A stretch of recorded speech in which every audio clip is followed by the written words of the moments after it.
辦咗咁多展咧，Top-It 咧其實都算係多新產品嘅一間品牌嚟㗎。就算 e-bike 咁重嘅重量咧，都可以承受得到。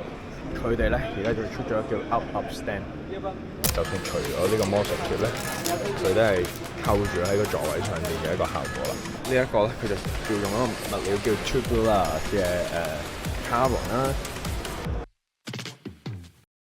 好啦，而家再行咧，就去到呢個 Top-It 嘅攤位。尋日都有同 Top-It 開完會啦，咁就有好多新產品啊。咁啊，譬如我而家後邊呢一個咧，就叫Tune Up Station X。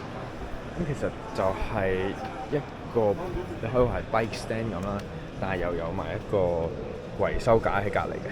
咁可能有時有啲小工具啊，你就掛起咧，就可以擺啲維修嘅工具喺嗰度啦。然後呢個就可以晾住架車啦。而家你見到嘅就係一個 e-bike 啦，所以甚至 e-bike 嘅重量咧係都可以承受得到嘅。咁佢下邊咧就係一個好似儲物室咁嘅嘢㗎。可以咧，譬如 e-bike 嘅話咧，你就擺叉電嘅火牛啊，或者擺啲細嘅零件啊，全部可以擺晒喺度咯。咁啊，都幾獨特啊！然後仲有個就係 Tune Up Station 2X 啦。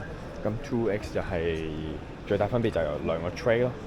咁啊有個細心位嘅就係喺後邊咧，佢都有個頂住嘅位，因為有時可能如果你擺重嘢啊，工具太多嘅時候咧，會向後瞓啊。咁啊，所以佢哋嘅設計都非常之用心，同埋都經過好多重嘅測試。咁所以就算 e-bike 咁重嘅重量咧，都可以承受得到。咁下邊就係一個好嘅例子，就係可以擺一啲叉電啊、一啲零件啊。咁呢個嘢咧係可以打橫擺又得，打直擺又得。咁三物咧就係咁嘅樣啦。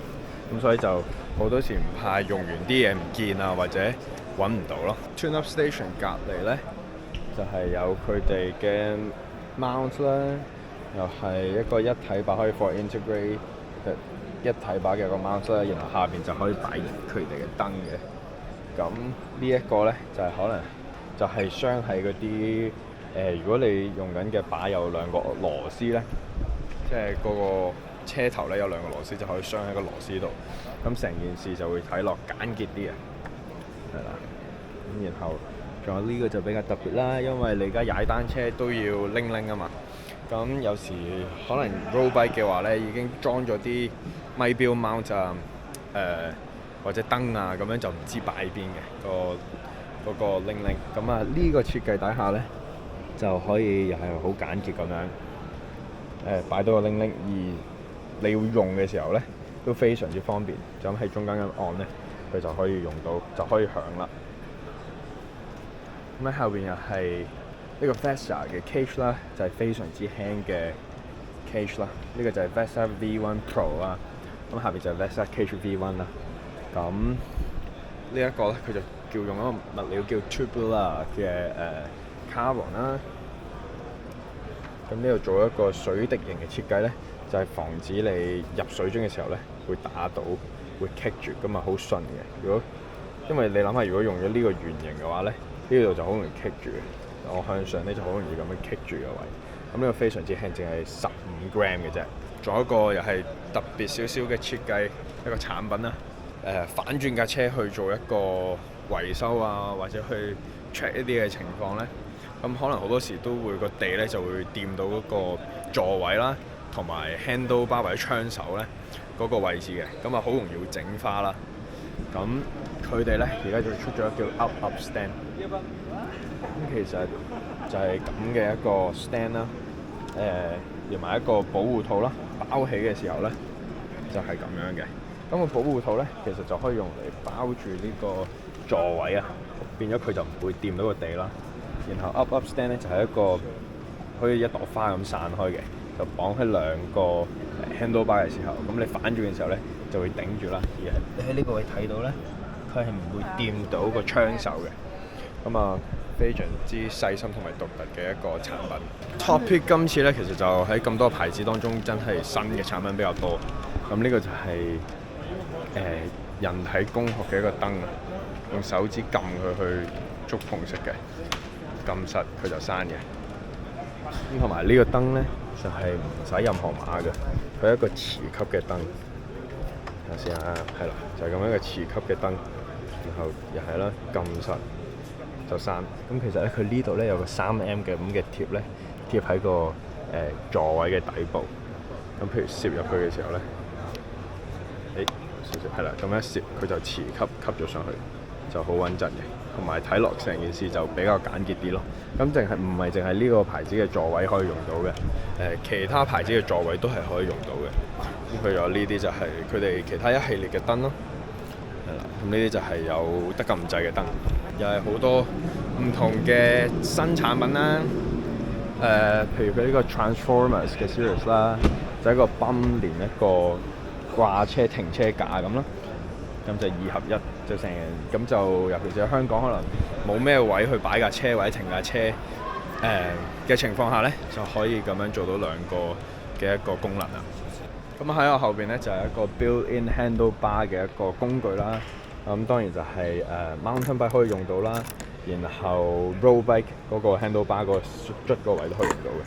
咁啊，又係簡潔啦，又唔使孭喺，即係唔使平時就孭喺背脊啊，或者擺車衣啦，就咁擺喺嗰個車把嗰個捽嗰度咧，就已經有你平時夠用嘅工具。甚至呢樣嘢剪鏈器又有啊，扭平時六角匙嘅螺絲都有啊，或者就算補胎嘅我哋香港所稱之為牛肉乾啊都有嘅。咁譬如 mountain bike 方面咧，就呢個新嘅水壺架啦。就斜拉嘅水壺架，因為有時如果你係直拉嘅水壺架咧，就有可能會打到個車架啦。咁所以一個斜拉式嘅水壺架咧，就唔會打到一啲比較可能前面比較窄嘅一個嘅車架啦，或者有前面可能有啲後備震啊，或者點樣又係頂住咧，直拉係拉唔到，同埋擺水壺咧都比較難嘅。咁所以斜拉嘅方面。即係車拉嘅水壺架咧，就係呢個好處啦。同埋佢底部咧都有一個工具箱俾大家用嘅。咁啊，第二樣嘢就係喺個 BB 方面都可以收藏到一個工具嘅。咁就有唔同嘅位置咯。頭先嗰個就係 handlebar， 咁呢個就喺 BB 方面啦。咁喺隔離咧，佢有一個新嘅 Tool Series 啦，叫 E-Torque Bar 啦。咁其實就係一個磅尺。就好輕型、好細嘅磅尺，但係佢就唔同其他磅尺會 beat 咯。咁佢就用一個燈去做一個顯示。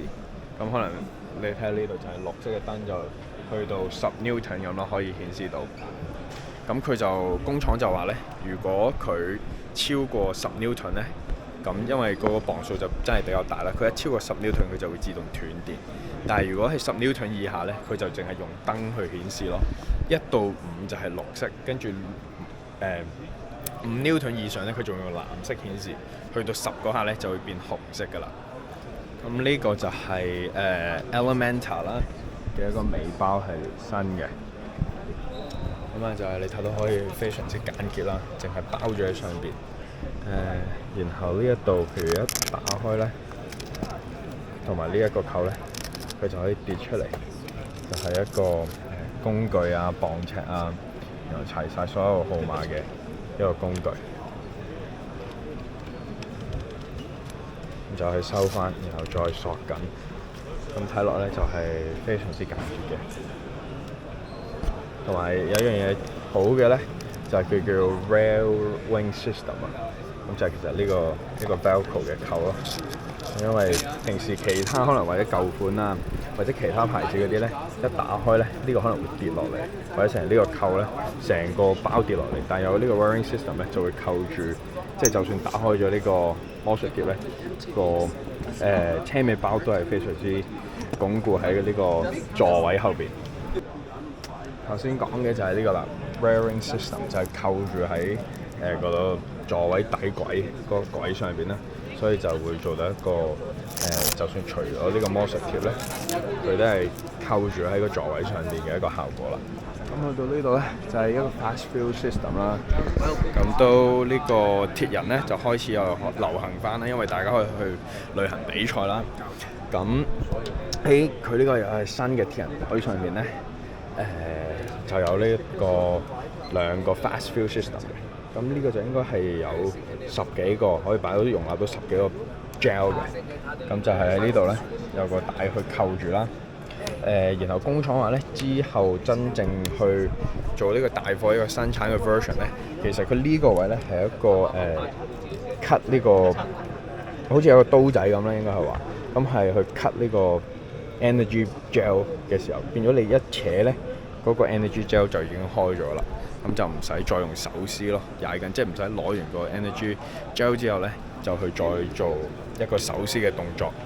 咁就變咗比賽嘅時候，因為分秒必爭啦，咁所以就可以更加快捷咯。然後喺隔離有個嘢咧，就係附埋一個袋仔嘅，一個箱仔啦，可以話。咁其實就係等啲車手咧用完啲 energy gel 或者食完啲 energy gel 咧，直接將食完嗰個包裝咧，嗰個 energy gel 個膠套咧，直接擺喺度，可以當一個垃圾桶咁做啦。咁就當然就非常之唔鼓勵，就係車手食完就咁抌喺地下啦。咁所以呢個咁嘅箱仔嘅作用咧，就係攞嚟裝翻啲垃圾嘅。咁當然你攞嚟擺 gel 咧，係都可以用到呢個，都有呢個用途嘅。咁啊，啱啱就同大家介紹咗 Topic 一系列嘅新產品啦。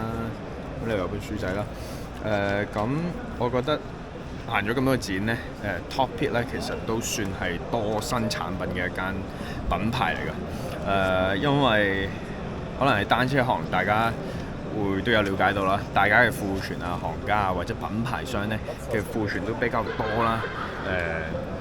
疫情開放、疫情完咗之後，咁大家嘅可能去玩啊，或者都冇咩時間去踩單車啦。